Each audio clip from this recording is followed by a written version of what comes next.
சரிப்பா, கேள்வியா கேக்குறியே, நீ வந்தா என்ன செய்வ அதானே கேக்குறீங்க. கரெக்ட், கேட்கணும். மக்களோட அடிப்படை தேவைகளை தீர்க்கிறது தான் நம்மளுடைய ஃபர்ஸ்ட் வேலையே. அதை தீர்க்கிறதுக்கான அந்த தேடி போறதா, அதோட சொல்யூஷனை தேடி போறது தான் நம்மளுடைய ஃபர்ஸ்ட் அஜெண்டாவே. கொஞ்சம் வெயிட் பண்ணுங்க, தேர்தல் அறிக்கை ரெடி ஆயிட்டு இருக்கு. தெளிவான ஒரு தேர்தல் அறிக்கையாவது வரும். என்ன நம்புற உங்களை நான் டிசப்பாயிண்ட் பண்ணவே மாட்டேன். இந்த சும்மா ஆட்சிக்கு வரணும்ன்றதுக்காக இந்த நடைமுறைக்கு சாத்தியமே இல்லாத இந்த மாதிரி விஷயங்கள் எல்லாம், வாக்குறுதிகள் நான் என்னைக்குமே கொடுக்கவே மாட்டேன். அதே மாதிரி ஆட்சிக்கு வந்ததுக்கு அப்புறம் கூட அவங்க அது தரல, இவங்க இது தரல அப்படின்லாம் பம்மிக்கிட்டு இல்லாம உங்களுக்காக எந்த எக்ஸ்ட்ரீமுக்கும் போய் நான் போராடவும் தயாரா இருக்கிறேன். அதனால நான் மறுபடியும் இதை நான் ரிப்பீட் பண்றேன். இவ்வளவு நாள் இதை நான் மட்டும் தான் சொல்லிக்கிட்டு இருந்தேன். இப்ப களமே சொல்லுது, ரெண்டே ரெண்டு பேருக்கு நடுவுல தான் போட்டியே.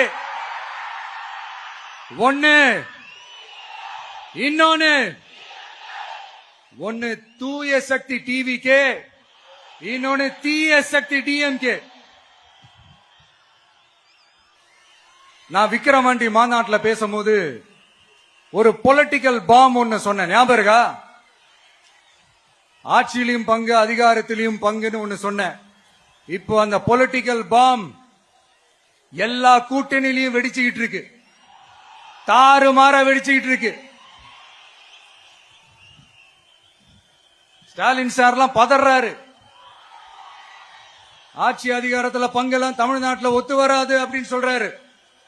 அவங்கள பொறுத்த வரைக்கும் ஜெயிக்கிறதுக்காக மட்டும்தான் கூட்டணி, மற்ற எல்லாத்துக்குமே அவங்க தனி அணி, அவங்க மட்டுமே ஒரே அணி. வெல்வோம் ஒன்றாக, ஆனா வரும் வெல்த் எல்லாம் பார்ப்போம் தனியாக. அந்த வெல்வோம் ஒன்றாக என்றது இதுதான் அந்த சீக்கிரட்டே. புரிய வேண்டியவங்களுக்கு நல்லா புரியும் நினைக்கிறேன். உங்களோட நான் இருக்கேன், நம்மளோட நம்ம மக்கள் இருக்காங்க. இதுக்கு மேல என்ன வேணும்?